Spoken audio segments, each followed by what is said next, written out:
bonjour ou rebonjour et bienvenue à tous ceux qui nous rejoignent à la Suisse Expo ou sur ce plateau de Suisse Expo TV où nous allons évoquer quelques moments forts dans la vie des exposants avec quelques-uns parmi eux qui nous ont rejoints sur ce plateau. À commencer par Eddy Baïfar qui est à la fois fromager et restaurateur du Valais, bien connu à la Suisse Expo avec son stand Raclette House, donc il nous dira quelques mots dans un instant. Cédric Russy qui est chef des ventes à UFA, donc qui nous présentera évidemment lui aussi son métier dans un instant, et Daniel Kohler, responsable suisse romande chez Swiss Milk, la fédération des producteurs suisses de lait. Pour commencer, je me tourne vers Cédric. Nous avons déjà pris des nouvelles d'UFA sur votre propre stand il y a quelques jours. Oui. On a rencontré certains de vos collègues. L'idée, c'est de nous rappeler déjà à ce stade depuis combien de temps vous participez à la Suisse Expo, parce que s'il y en a parmi les fidèles, vous en êtes bien, vous y comptez, et donc vous nous dites depuis combien d'années effectivement vous êtes présent. Alors, tout d'abord, je dirais que le nombre d'années, je ne sais plus par cœur, mais depuis la première. Depuis la première édition. Alors, je vais vous donner la solution, si vous êtes interrogé ou questionné là-dessus, c'est la 23e édition, voilà, cette année avec 2019, oui. Exactement. Alors, on les a toutes faites, je les ai toutes faites aussi. On était partenaire commercial dans les premières années et aujourd'hui, on fait partie des sponsors principaux de Suisse Expo. Avec plaisir qu'on soutient une manifestation telle que Suisse Expo. Et quelles sont, j'imagine, cette fidélité n'est pas là par hasard parce que vous y trouvez votre compte, si je puis dire, mais quelles sont un petit peu vos attentes quand vous êtes présent à la Suisse Expo? Qu'est-ce que vous venez y chercher? Alors on ne vient pas chercher, on vient amener quelque part une prestation à nos clients, c'est-à-dire pour une fois par année, c'est nous qui les recevons chez nous. D'accord. Puisque les collaborateurs d'UFA vont à la rencontre de nos clients chez eux. Une fois par année, quand c'est une exposition, on va dire que c'est la maison UFA qui se déplace et nous avons du plaisir à les accueillir chez nous pour un moment, boire un café. Un petit peu une antenne provisoire de l'entreprise qui vient s'installer ici, qui vient monter son campement et qui reçoit ses clients. Voilà. Et au-delà des rencontres que vous pouvez faire, alors évidemment j'imagine pour tous les commerciaux, pour tous les techniciens qui rencontrent tout au long de l'année vos clients, c'est un moment relationnel qui est fort et qui est important. C'est très fort comme moment, oui. Est-ce qu'en parallèle, les affaires continuent? Les affaires continuent, mais ce n'est pas forcément le lieu... L'objectif numéro 1? Non. Je dirais que l'objectif numéro 1, c'est vraiment de recevoir nos clients et puis de passer un moment convivial. Des moments conviviaux, on va dire que ce soit à notre stand ou après chez Eddy. Oui. Mais c'est passer des moments conviviaux qui font dans un instant l'ensemble de nos prestations. Pour vous, Daniel Kohler, c'est un petit peu différent. Vous représentez une grande fédération où pratiquement tous les éleveurs présents sont adhérents, sont membres chez vous, puisque ce sont tous des producteurs de lait. Donc vous, les attentes ou les objectifs sont un petit peu différents. On n'est pas là pour faire des affaires, on est là pour échanger sur un certain nombre d'éléments dont vous disposez. Quelles sont vos missions et vos objectifs quand vous êtes présent à la Suisse Expo ?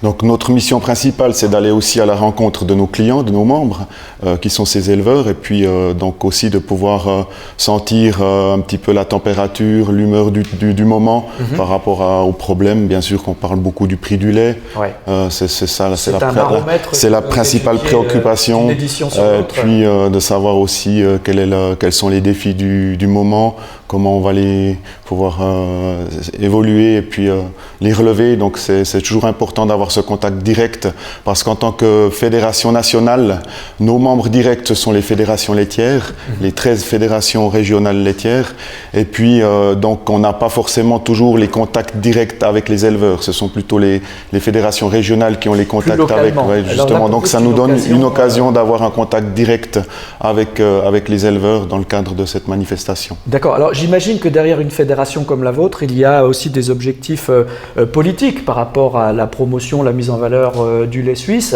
à destination des consommateurs notamment. Comment est-ce que vous relayez ces objectifs-là? Quels sont vos objectifs en matière de communication? Donc nous, on fait la promotion du lait et des produits laitiers suisses, donc c'est important, c'est notre mission de pouvoir aussi nous démarquer par rapport aux partenaires, enfin aux autres marchés étrangers. Donc essayer de faire vraiment convaincre le consommateur suisse de manger et boire du lait suisse, enfin manger des produits laitiers suisses aussi, et puis de regarder aussi, de montrer aussi toute la valeur qu'il y a, comment la production elle est faite. Donc on a aussi maintenant une thématique aussi très importante qui est toute la durabilité de la production. Oui. Ça, c'est quelque chose qui est important et on essaie aussi de pouvoir convaincre, d'amener aussi nos producteurs à se remettre en question pour avoir vraiment des modes de production qui sont... un passeur de messages de l'amont à l'aval, mais ça marche dans les deux sens. Vous êtes là aussi pour faire remonter l'information, la demande consommateur auprès des producteurs que vous représentez. Et puis on a aussi la chance à Suisse Expo de pouvoir accueillir aussi des classes d'école qui viennent, donc il y a aussi des visites des classes d'école avec École à la ferme et on les reçoit, une quarantaine de classes d'école, on les reçoit sur notre stand, les enfants ont l'occasion de déguster un verre de lait ou un milkshake et puis ça c'est aussi important aussi de former aussi la jeunesse, de leur expliquer aussi les bienfaits et aussi simplement le goût, goûter le lait. Rien que le produit lui-même déjà. Justement, tout à fait. Merci Daniel, merci Cédric. N'y voyez rien de désobligeant, mais j'ai envie de dire que j'ai quand même gardé le meilleur pour la fin. En bon gourmet que je suis, je pense que vous n'y verrez pas d'inconvénient. Cerise sur le gâteau avec Eddy Baïfar, puisque vous êtes aussi, vous comptez parmi les fidèles de la Suisse Expo, mais c'est le côté gourmand là qui nous intéresse chez vous, parce qu'effectivement, j'ai eu l'occasion d'ailleurs d'aller déguster votre superbe raclette sur votre stand. Ça fait des années que vous êtes présent. Je vous laisse nous expliquer vos motivations, parce que vous êtes là un peu, je dirais, un cas particulier. Vous vous adressez aussi bien aux professionnels qu'au grand public, puisque vous recevez tout le monde sans discrimination. Voilà. Ça fait combien d'années déjà? Alors ça fait 19 ans que je participe à Suisse Expo. Au début, je venais avec un petit banc de marché pour vendre les fromages à raclette du Valais AOP à l'emporter. La charcuterie valaisanne maintenant certifiée IGP. Et petit à petit, on s'est agrandi. On commençait à servir des assiettes valaisannes. Et ensuite, j'ai pris mon four à raclette, on s'est agrandi. Et maintenant, on se retrouve avec un stand de 140 mètres carrés où on propose raclette, assiettes valaisannes et les produits du terroir valaisan, jus de pomme, jus de fruits. On va faire une petite publicité clandestine. Vous êtes dans quelle halle, rappelez-nous, pour ceux qui nous écoutent? À la 1, le stand numéro A11. Bon voilà, je pense qu'on ne peut pas vous manquer de toute façon, parce que vous êtes très bien identifié, très bien signalé. C'est un métier que vous pratiquez à l'année, les foires et les expositions, ou vous le faites dans... Alors au début, j'étais fromager et maintenant, suite à un accident en 2012, j'ai dû me convertir en restaurateur. J'ai ouvert un bar à raclette à Bruzon qui a ouvert 365 jours par année. D'accord. Pour situer, le village de Bruzon, c'est dans la commune de Bagne. Bagne se proclame commune capitale de la raclette, mais il y a très peu de restaurateurs qui proposent la raclette. Ce contraignant, ça monopolise un type au four. Et j'ai trouvé ça dommage, parce que si on va en Gruyère, dans le pays de la fondue, il y a tous les restaurateurs qui vous proposent la fondue. Alors j'ai décidé avec mon épouse, suite à cet accident, d'ouvrir un bar où on peut proposer la raclette tous les jours et à toute heure. J'imagine que vous avez quelques anecdotes concernant la Suisse Expo, parce que vous rencontrez un certain nombre de clients fidèles, vous aussi, d'une année à l'autre. Alors, il va sans dire qu'avec toutes ces années de participation, on a noué des liens très forts. Il y a quelques habitués, oui. Surtout avec les exposants. Je pense que nos meilleurs clients sont tout d'abord les exposants. Vous souriez, vous semblez approuver. On les rencontre au café du matin, à la raclette de midi et puis à la partie conviviale du soir. Avec et le café de matin, c'est café Café amélioré. Café amélioré, d'accord, pour bien commencer la journée. Après, notre deuxième client, c'est les éleveurs, les familles d'éleveurs. Alors, ça fait 19 ans que je participe. J'expliquais hier soir à Daniel Colère. Il y a des éleveurs aujourd'hui adultes qui se promènent avec une poussette, que j'ai vu arriver ici dans une poussette avec leurs parents. D'accord. Vous suivez les générations. On suit les générations et c'est fabuleux. Et ces familles, souvent, nous rendent visite en Valais. Ça crée des liens qui se perpétuent le reste de l'année. Ça crée une relation presque touristique et commerciale qui se prolonge en fait. Voilà, exactement. Et au-delà de cette relation que vous avez avec eux, il y a quand même au départ un produit particulièrement apprécié. Juste en deux mots, pour ceux qui ne connaîtraient pas le produit, mais là je me moque presque en disant ça, mais qu'est-ce qui fait une bonne raclette et qu'est-ce qui caractérise la vôtre en particulier? Alors il faut savoir que c'est du raclette du Valais AOP. On n'est pas sectaire. Elle est sous signe de qualité, elle est reconnue comme telle. Exactement. Et à notre stand, on propose plusieurs sortes de fromages du Valais. D'accord. Alors vous pouvez déguster autant un fromage de Bagne que de Tourtemagne, de la vallée de Conche ou du centre du Valais, des Odères ou d'Ayen, comme ça. Et après, vous pouvez comparer la différence de goût, parce que c'est un fromage qui est fabriqué à base de lait cru. On ne fait pas subir de traitement thermique au lait avant sa Donc il y a une variabilité d'un produit à l'autre, d'une saison à l'autre. De la saison surtout, les fromages d'alpage, fromages d'hiver, les gens ils peuvent comparer, déguster, ils font des commentaires. C'est ça, c'est pas qu'un stand de restauration, c'est aussi pour déguster comme on le ferait pour le vin. C'est un peu la fête du goût chez nous. Très bien, la fête du goût avec des produits laitiers. Hein. Exactement. Sans vous demander de faire un bilan formel de cette édition 2019 de la Suisse Expo, mais vous avez déjà un certain retour sur justement les relations que vous avez pu avoir sur votre stand avec les visiteurs. Est-ce que vous avez une tendance qui se dégage? Est-ce que vous avez une impression particulière? Positive, l'impression est positive. Ouais.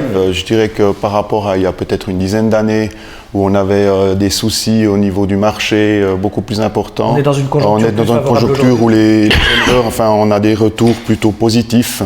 Et puis c'est vrai que ça a bien évolué. On voit aussi par rapport à la libéralisation des marchés, nos membres comprennent aussi que c'est pas toujours facile. On peut pas dire yaka et puis ça va venir. Donc c'est aussi à nous aussi d'expliquer aussi notre démarche, qu'est-ce qu'on peut faire, où sont nos limites, et puis qu'est-ce que les éleveurs doivent aussi faire pour avancer justement et puis être... Sauf erreur de ma part, on a beaucoup parlé ces derniers temps en Suisse d'autonomie, de sécurité alimentaire. Est-ce que c'est un message positif à destination des éleveurs aussi? Est-ce que c'est bien perçu pour ça? C'est bien perçu, et puis c'est surtout important qu'on puisse amener ce message aussi auprès des consommateurs. Donc c'est clair. Donc après, à nous de convaincre aussi nos membres que pour pérenniser la production laitière suisse, il faut aussi qu'on évolue et puis qu'on arrive... Qu'on aille dans la même direction. Voilà, justement. Merci Daniel Koller. Pour terminer ce tour d'horizon, enfin si je puis dire, en termes de bilan, sans vous demander non plus de faire un état des lieux chiffré, mais d'une édition sur l'autre, vous avez vous aussi peut-être constaté des évolutions et des différences d'une année à l'autre depuis que la Suisse Expo existe. Qu'est-ce que vous pourriez faire comme pré-bilan de l'édition 2019, Cédric? Alors, pré-bilan, ça sera un peu compliqué aujourd'hui. Par contre, Suisse Expo est et reste une exposition magnifique qui s'améliore chaque année. On voit déjà la TV de cette année. Il y a un groupe dynamique qui dirige cette exposition, qui l'a fait rayonner bien au-delà de nos frontières. Hein. Oui, vous voyez en termes d'exposition, c'est la 3e du monde. Et une très belle visibilité, ça nous a été dit sur ce plateau. Le public, c'est quasiment la meilleure au monde, où la convivialité, les gens sont heureux de venir à Lausanne. Alors c'est peut-être le moment de faire passer un message à ces organisateurs que vous remerciez à l'occasion, en termes justement, vous savez qu'ils sont toujours en veille, si je puis dire, à l'écoute des attentes de leurs exposants, de leurs visiteurs. Si vous avez un message ou des suggestions à faire passer, peut-être est-ce le moment de le faire. Je n'aurais pas des suggestions, je dirais simplement à la direction de Suisse Expo de continuer comme ils font aujourd'hui. C'est une exposition qui est vraiment superbe. Parce que ceux qui ne l'ont pas découverte et qui arrivent, comme aujourd'hui par exemple dans le ring, c'est des moments qui sont magiques, extraordinaires.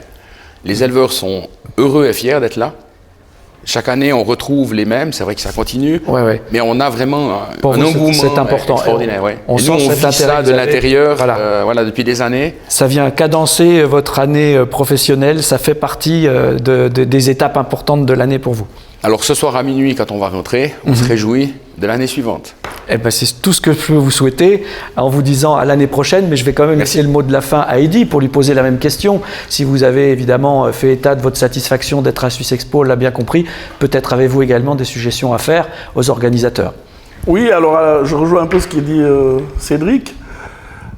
Pas de suggestion particulière, si ce n'est un petit conseil à la direction de Suisse Expo. Continuez de choyer un peu vos exposants si vous voulez les garder. C'est très important. On n'a jamais été méprisé, mais il y a toujours d'une année à l'autre des modifications. Mais il faut quand même garder assurer cette continuité que vous appréciez. On apprécie. Et comme dit Cédric aussi, on se réjouit d'une année à l'autre de participer. Et surtout de se rencontrer. Eh ben, nous vous souhaitons tous, et au nom de ceux qui nous regardent, une très bonne fin de Suisse Expo 2019, puisque nous sommes dans la dernière journée, en direct depuis ce samedi. Merci Eddy, merci Cédric et merci Daniel. Je vais vous proposer, juste avant de nous quitter, de visionner ensemble un reportage qui a été fait et que nous propose Valériane, consacré à la préparation des animaux au concours, avec tous les soins qui leur sont prodigués avant leur entrée sur le ring.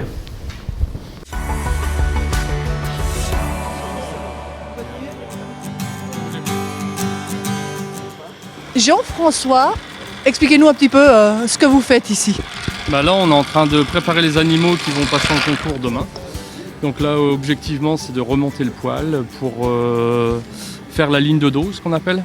Donc c'est faire la ligne de dos la plus rectiligne possible, afin que l'animal soit d'une rectitude complète sur le ring au moment de la présentation.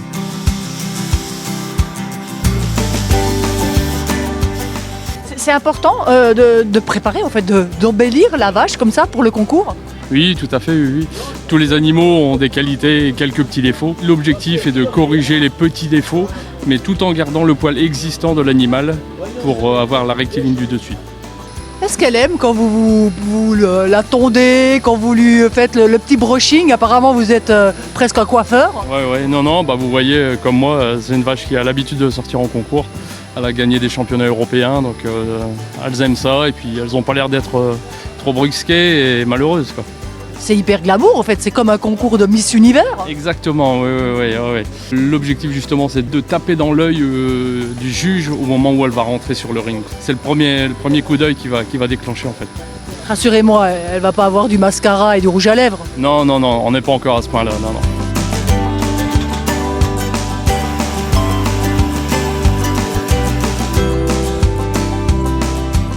Quelles sont les étapes pour préparer la vache juste avant de passer le concours?